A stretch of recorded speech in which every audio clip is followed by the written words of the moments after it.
안녕하세요. 경희보공한의원 정명주 원장입니다. 코로나로 일상이 좀 달라진 지 거의 1년 반, 2년 가까이 되고 있는 것 같은데요. 일선에서 고군분투하시는 분들도 있고 달라진 일상으로 하루하루 힘겹게 견디고 계시는 분들도 많죠. 진료실에서는 어떨까요?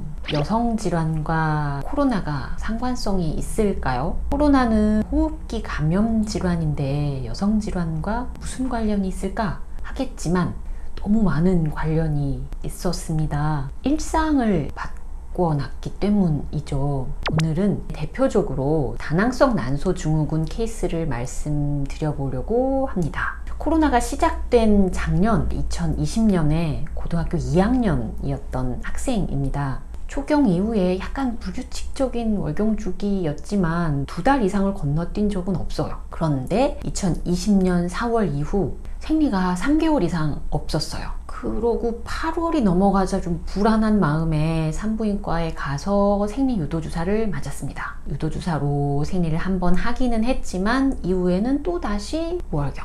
다시 또 안 하자 불안해서 이제 호르몬 검사를 병행을 해봤죠. 근데 결과는 정상. 검사에서 이상이 없으니 달리 해줄 게 없다. 주기가 불규칙한 것이 신경 쓰이면 피임약을 먹어보는 게 어떨까요? 라는 얘기를 듣고는 고등학생인데 피임약을? 이라는 생각이 들어서 기다려보기로 했습니다. 한 2달이 좀 지나서 또 생리를 하더니 이후로는 또 무월경. 규칙적이었던 생리 주기에 이상이 발생했다면 분명 이유는 있습니다. 그 시점이 코로나 발생 후였고 코로나로 인한 일상은 아주 많이 달라졌으니 충분한 이유가 됩니다. 구체적으로 어떻게 달라졌는지 확인을 해야겠죠. 일단 학교는 온라인 수업으로 등교도 안 하니까 활동량은 거의 제로에 체중은 4kg, 5kg 정도가 증가가 되고 아침에는 늦게 일어나고 수업이 온라인이다 보니 낮잠을 한 5시간씩 새벽까지 깨어있는 날도 많았죠.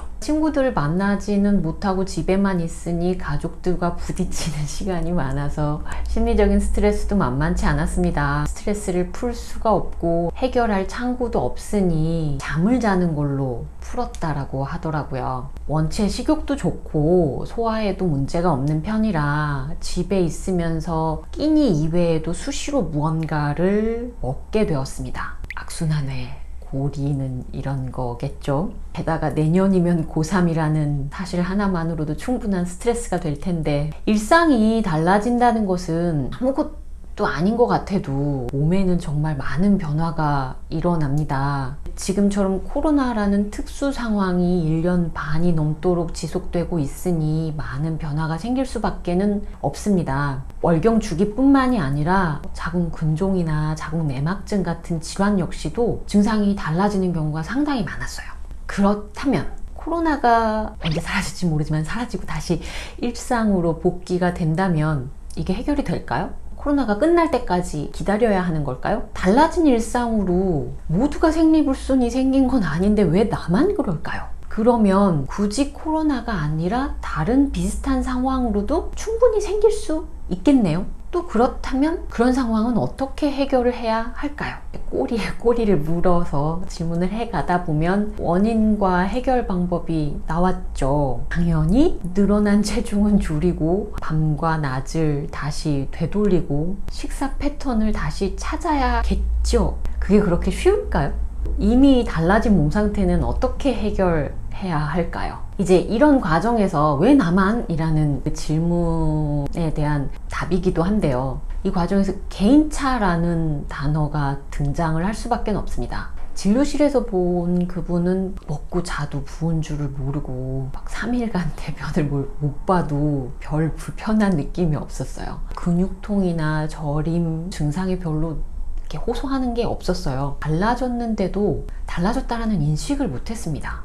이렇게 묻어난 사람이 또 있을까 싶었지만 가족들, 가까이 있는 분들의 말은 좀 달랐어요. 그런 스트레스를 옆에 있는 사람들에게 좀 분출을 했나 봐요. 우선 이렇게 개구리가 겨울잠 자고 있는 것 같은 그런 몸을 먼저 깨워주는 게 급선무였겠죠. 근육도 풀어줘야 되고 소화기계 활동도 좀 원활하게 자극을 좀 해줘야 되고 몸도 활발하게 움직일 수 있도록 좀 도와줘야 했습니다. 한약이나 침치료, 약침치료, 치료로 필요한 부분들은 개선을 좀 시켜줬고요. 한 2달 정도 지나서 월경 주기는 되찾았어요. 이후로 계속 전화나 내원으로 팔로우업을 했는데도 현재까지도 정상적인 월경 주기는 유지를 하고 있어요. 그런데 치료로 끝났어요, 짠! 이렇게 되는 내용을 얘기하고 싶은 거는 아니고요. 익숙해진 생활이라는 게 그렇게 쉽게 바뀌지는 않았어요. 특히나 고3 올라가는 수험생의 귀에 규칙적으로 먹어요, 운동을 뭘 해요, 이런 것들의 티칭이 귀에 들어올 리가 없었어요. 여러 가지 시도도 많이 해봤지만 무용지물. 본인 몸에 대해서 조금 더 자각해보라고 줄기차게 이야기를 하고 그런 인식이 있어야 생활이 바뀐다고. 제가 말하는 거는 지루한 수업만큼이나 귀에 잘 안 들리는 것 같았어요. 이 사람이 생리는 현재 규칙적으로 회복을 하기는 했지만 먹는 거, 자는 거, 움직이는 거 이런 것들을 계속 체크를 하면서 말하는 이유는 생리가 불규칙해지는 원인 제공이 바로 거기에서 비롯된 것이었기 때문입니다. 아무리 몸 상태를 다르게 했다고 하더라도 한약 복용이 끝나고 코로나로 바뀐 일상을 지속한다면 다시 환경 요소는 누적이 되어서 증상이 발생할 수밖에는 없겠죠. 꼭 굳이 이제 이 분들뿐만이 아니고 다른 질환의 분들도 또는 비슷한 부류의 다낭성 난소 증후군 환자분들도 핸드폰에 보행 횟수나 활동량 체크 이런 것들 패턴까지도 분석을 하고 이렇게까지 할 필요가 있나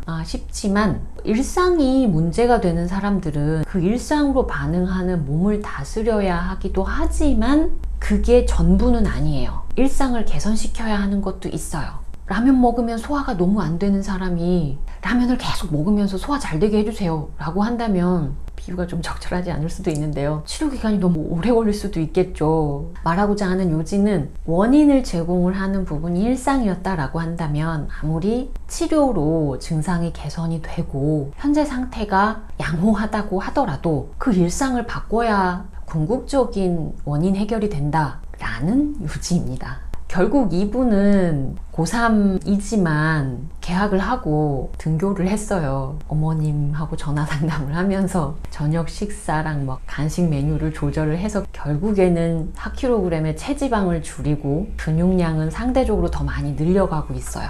그 덕에 현재는 한약 복용도 끝나고 그 이후에도 이제 월경을 규칙적으로 유지를 하고 있어요. 시험이 이제 끝나면 수시든 수능이든 끝나면 좀 더 적극적으로 해야 되긴 하겠죠.